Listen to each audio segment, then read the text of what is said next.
atasnya Samsul Dohiro kitab ini. Kan kitab ini kan Samsul Dohiro kan 19, ya kan 54. Ya. Ya kan? Van de Beek itu juga mengatakan seperti itu di atasnya itu. Nah, yang menyebarkan agama Islam itu adalah di antara raja-raja Hindia, ya kan, di tanah Jawa dan sekitarnya, kan, itu adalah yang dibawa oleh Sadatul Ashraf atau keturunan Nabi. Dan juga ada di selain daripada Sadatul Ashraf adalah sebagian daripada orang-orang Arab Hadramut. Berarti kan jelas bahwanya orang-orang Hadramut bukan Sadatul Ashraf. Ya memang bukan loh, Mas. Wong mereka itu kan orang partai politik, Partai Al-Irsyad. Ya, enggak, kan termasuk yang dibawa dari Hadramut itu kan bukan hanya Al-Irsyad saja. Ya kan, Bukan. termasuk Pak Lawi gitu loh. Loh, Al-Irsyad itu adalah partai politik yang ada di Yaman pada waktu itu. 1925 mereka kalah dalam politik. 1825 mereka kalah. Nah, di dalam Al-Irsyad itu ada Pak Alawi dan Syekh, kelompok Syekh istilahnya seperti itu. Non Syekh. Lah, mereka atas nama partai Al-Irsyad itulah mereka dibawa ke Nusantara seperti itu. Bukan Al-Irsyad itu partai politik di Yaman yang kalah. Oh, iya iya. Berarti akhirnya sekarang bagi ini yayasan sosial itu. Iya iya, saya paham berarti ini. Berarti Al-Irsyad itu bukan bukan artinya itu sebuah partai ya. Ya, awalnya partai. Akhirnya kan terpecah itu kan. Pak Lawi mengadakan Robito sendiri, Al-Irsyad mengatakan Al-Irsyad sendiri kan, dari golongan Syekh itu ya. Iya, ya karena memang dari awal mereka itu tidak sepakat karena orang-orang Syekh itu disuruh kerja keras, sedangkan Pak Alawi itu mendapat kekhususan karena mengaku lebih tinggi sebagai keturunan Rasul. Dari awal mereka seperti itu. Oh, bajingan berarti Pak Lawi itu ya. Ya, emang ketawal dulu.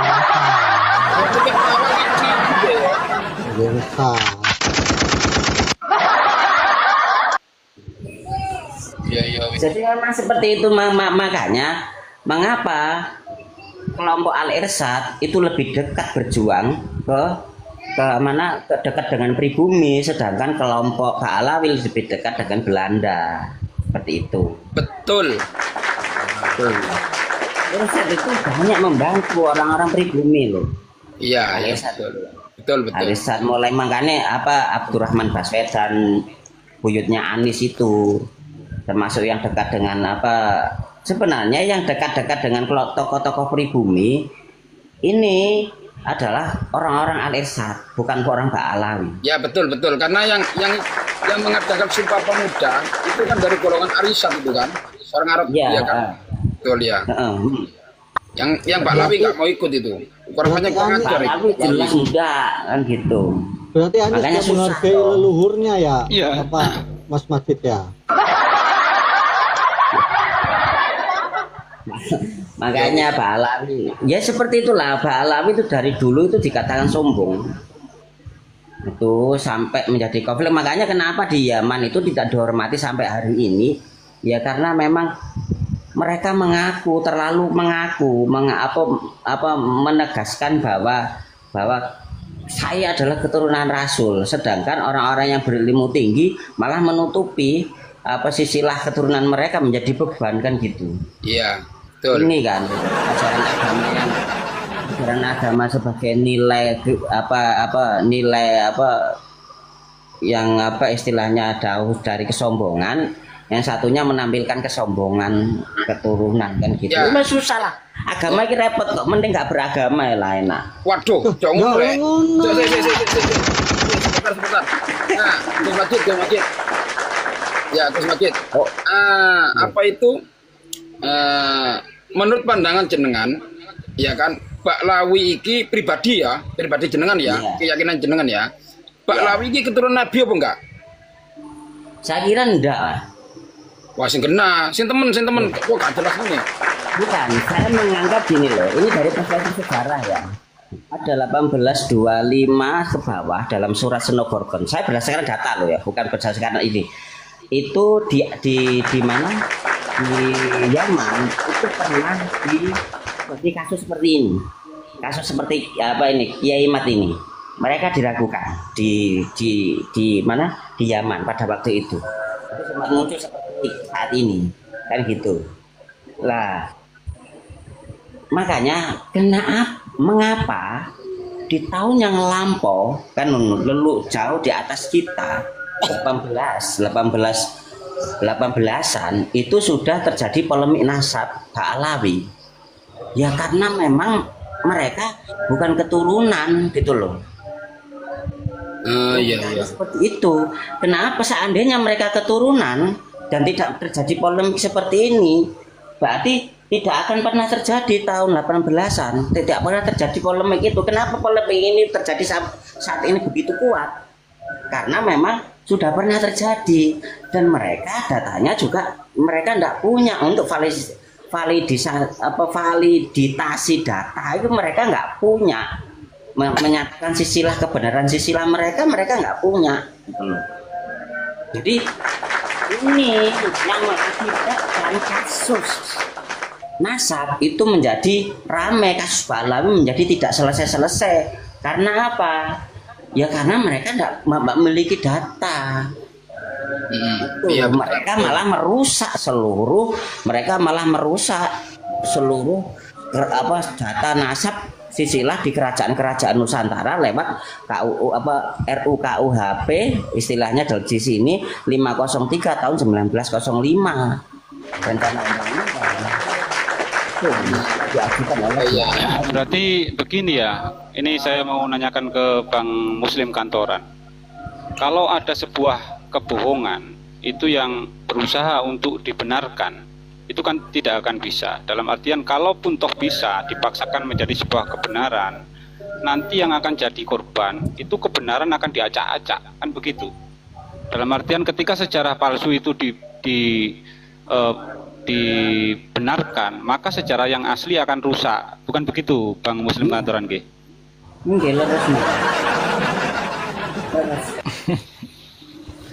Ya itu kan, ya itu gak usah ditanya lah. Maksudnya konstruksi logisnya kan begitu. Tapi gini, saya boleh izin ya, saya mau coba untuk bedah deh supaya kita punya alur diskusi yang agak menarik lah buat publik. Begini. Oke, monggo silakan Profesor. Pertama mengenai sejarah. Ini soalnya penting banget buat kita sendiri, juga sebetulnya penting banget buat Muhibin, buat kelompok yang kontra lah istilahnya. Ketika kita berbicara tentang sejarah, bahkan sebetulnya ketika kita berbicara tentang ilmu apapun, maka sebetulnya ada dua problem mendasar. Problem yang pertama adalah data, problem kedua adalah interpretasi tentang data itu. Ya, ini mau apapun. Mau kita ngomongin matematik, statistik aja sama. Data perlu datanya, begitu datanya muncul perlu diinterpretasi. Nah, di dua hal ini sering muncul problem. Nah, ketika kita bicara sejarah, maka kita bilang bahwa data saja bermasalah nih. Ya. Nah, ini yang harus disadari oleh semua orang. Baik Muhibi, baik kita sendiri atau Muhibin, bahwa data saja itu kita bermasalah. Kenapa? Karena ada peran tadi tuh diungkit sedikit, misalnya tentang Snook, tentang Vandenberg. Itu dua orang bukan dua orang sembarangan loh. Itu dua pendekar kebohongan zaman era abad kolonial. Kenapa? Kenapa bukan orang sembarangan? Karena memang bukan orang sembarangan. Vandenberg itu adalah historian, dia menguasai ilmu bahasa Arab, bahasa Melayu, bahasa Belanda. Dia tuh memang bikin buku 1886 kalau saya nggak salah, dia bikin buku itu tentang komunitas Hadrami di Indonesia. Di buku itulah justru bagaimana Vandenberg ini memotret, ya, dia itu memotret bagaimana peran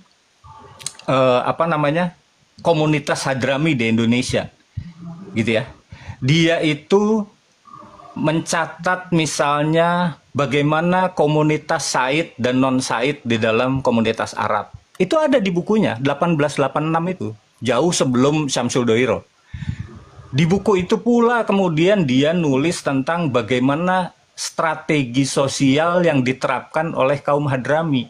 Apa itu strategi sosialnya? Menikahi perempuan lokal, berdagang, membentuk elit agama, itu ada di bukunya. Nah, kalau kita mau bicara tentang sejarah, ini bukan persoalan tuduhan atau apa, ini sumber sejarahnya ada. Yang nulisnya orang Belanda. Dia menulis justru sebagai strategi kolonial, sebagai bahan untuk strategi kolonial dalam memanfaatkan situasi yang ada di lokal kita. Gitu. Ini ada datanya, ada bukunya, silahkan dibaca. Bagaimana dia memotret, oh ini orang Arab tuh di Indonesia tuh ada Said, ada non-Said. Oh mereka itu caranya menikahi perempuan lokal, mereka berdagang, mereka membentuk elit agama. Kemudian di buku itu dia bilang juga tentang politik nasab. Itu udah ada di buku Vandenberg. Nah sekarang bagaimana kita menginterpretasikan itu? Kan gitu persoalannya. Kita mau mengesahkannya atau kita mau melihat itu sebagai satu gejala yang memang harus kita baca sebagai sebuah fakta. Bahwa secara politis, cara-cara itu memang dibentuk di awal pada masa mereka masuk ke sini. Gitu. Nah, ini yang sering kita tuh keliru gitu loh kalau bicara-bicara tentang hal ini. Sejarah itu tentang data dan tentang interpretasi. Yes. Gitu. Datanya dulu, datanya aja belum tentu benar. Kan kita sering nih, oh ini sejarah Indonesia ini Belanda itu nulis kitab-kitab lah. Kitab-kitab itu menyelewengkan sebetulnya sejarah leluhur kita. Itu artinya ada data yang kurang tepat, yang mungkin sudah bias. Nah kita perlu gali dulu datanya. Nah kita sekarang nih Muhyiddin segala macam sering kita berdebat dengan Muhyiddin, sibuk membicarakan tentang bagaimana sih sebetulnya politiknya orang Hadrami ini. Tapi kita lupa, kita perlu sumber datanya. Nah padahal sumber datanya ada. Gitu. Vandenberg itu orang orientalis. Ini ya kalau di dalam apa namanya akademis gitu. Vandenberg itu dianggap orang yang mengubah ilmu sosial menjadi alat kekuasaan. Dia itu nerusin dari Montesquieu gitu loh, cara berpikirnya gitu. Artinya dia menerapkan prinsip-prinsip, oh bagaimana sih sebenarnya Montesquieu itu kan membagi kekuasaan gitu ya. Kemudian ada pemikir-pemikir dari barat lah yang menghalalkan segala macam cara untuk bisa meraih kekuasaan. Nah, itu filosofinya, ilmu terapannya itu diterapkan oleh Vandenberg. Dan itu ada di bukunya, bisa dibaca oleh kita gitu sebetulnya. Nah, kemudian kita masuk ke persoalan tadi Idrus bin Salim Al-Jufri, almarhum. Saya tetap pakai almarhum. Saya tidak mau bicara tentang dia Habib atau enggak, tapi saya pakai kata almarhum karena dia memang sudah meninggal. Saya akan menyoroti satu poin di sini. Ketika kita diangkat persoalan tentang sosok ini, maka kita berdebat tentang apakah dia layak atau tidak menjadi pahlawan. Kan gitu. Jadi rame deh. Dan menimbulkan ketersinggungan pada akhirnya. Padahal di dalam kasus dia itu ada satu poin yang sangat-sangat jelas, terbuka, ada di VT saya padahal sudah saya sampaikan. Apa poinnya? Satu, dia mengajukan kewarganegaraan ketika dia sudah meninggal. Itu dipersoalkan juga oleh orang. Sah nggak itu kewarganegaraannya? Saya bilang nggak peduli soal sah atau tidak. Tapi yang kita pedulikan satu poin, bahwa dia memang bukan WNI. Kan itu poinnya. Nah sekarang kita tanya, dia datang ke Indonesia kapan? Dia datang ke Indonesia itu 1923, dia bikin Al-Khairat 1930. Pada tahun 1930 itu juga kalau kita mau baca, kenapa Al-Khairat itu didirikan di Palu? Ya cobalah dihubungkan dengan bagaimana NU berdiri, bagaimana Muhammadiyah berdiri. Bagaimana NU dan Muhammadiyah pada masa itu penetrasinya di Jawa seperti apa? bagaimana kemudian NU dan Muhammadiyah pada era itu sudah mulai masuk ke daerah timur. Nah sekarang kemudian ini asumsi ya, ini analisis, bisa kita kaji bersama. Tapi satu sudut pandang yang perlu kita sadarin ada, bahwa ada kemungkinan Al-Hoirot itu didirikan di Palu, itu memang bagian juga dari politik Belanda untuk meredam penetrasi dari NU dan Muhammadiyah. Kalau saya interpretasinya itu, menginterpretasikan data sejarahnya itu. Ya. Gitu. Masuk. Nah, ini kan ada ahli sejarah nih, bisa mengkonfirmasi gitu. Karena itu memang yang terjadi. Maksudnya itu yang terjadi secara kronologis, itu yang terjadi. Kita tahu NU berdiri 1926. Kita tahu sebelumnya Muhammadiyah sudah berdiri, dan kita tahu NU sama Muhammadiyah itu ngapain. Muhammadiyah dia langsung masuk ke pendidikan. Gitu. NU dia masuk ke arah pembinaan umat yang dalam konteks tradisional. Artinya kan rebutan massa nih. Gitu. Mencoba membangun kekuatan massa di dalam suatu bentuk organisasi yang lebih resmi istilahnya. Kalau saya jadi pemerintah Belanda gimana? Lah ini kan bahaya ini. Saya harus bikin tandingan ya ketika dia sudah mulai masuk ke daerah, oh Jawa nggak bisa dipegang nih. Ketika NU sama Muhammadiyah sudah mulai masuk ke daerah timur, saya harus bikin di timur perlawanannya. Makanya bagi saya tidak heran kemudian Al-Hoirot itu didirikan di Palu. Gitu. Nah tapi kita lupa nggak untuk membaca sisi ini.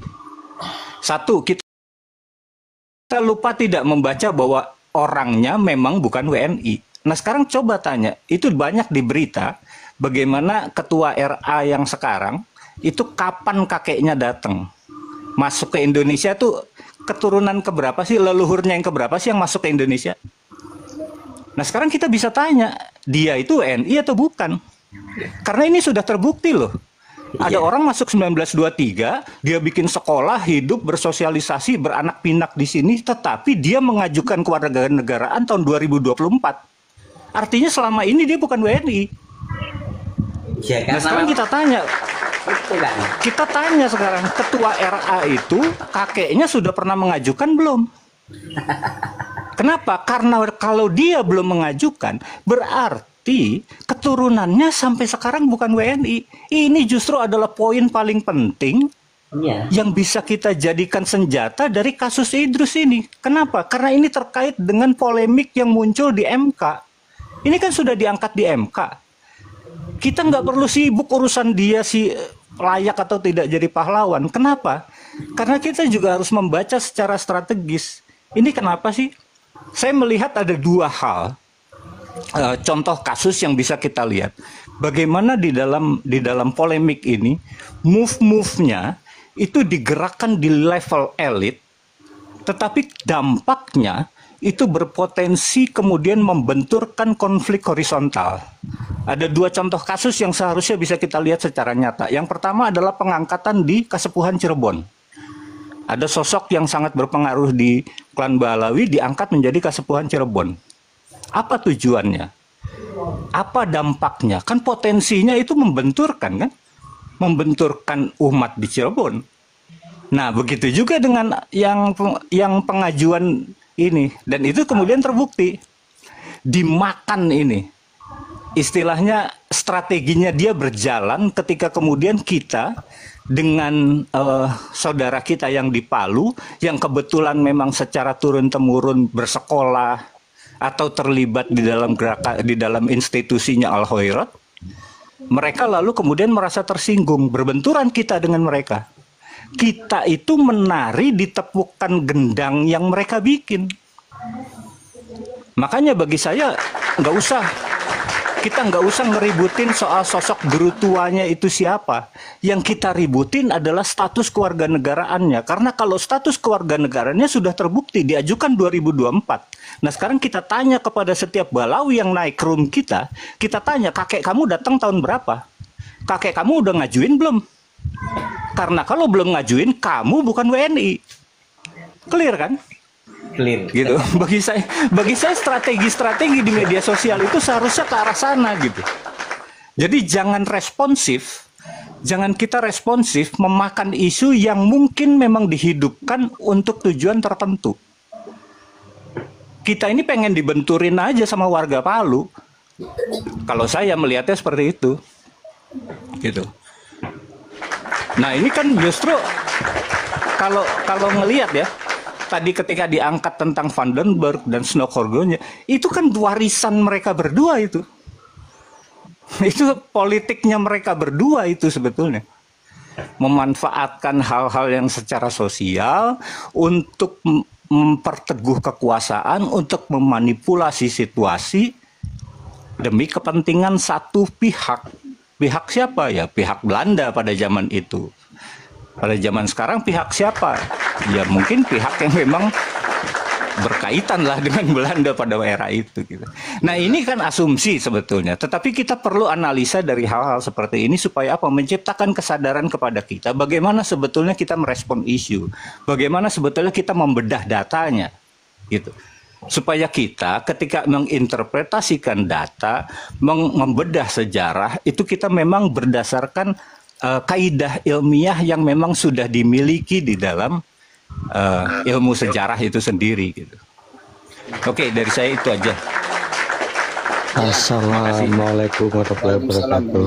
Nah ini menyambut tadi ya ucapan Kang Muslim ya, itu sesuai dengan apa yang disampaikan tadi ya Bang Abdul Majid ya, bahwasannya tadi itu memang masalah data ya,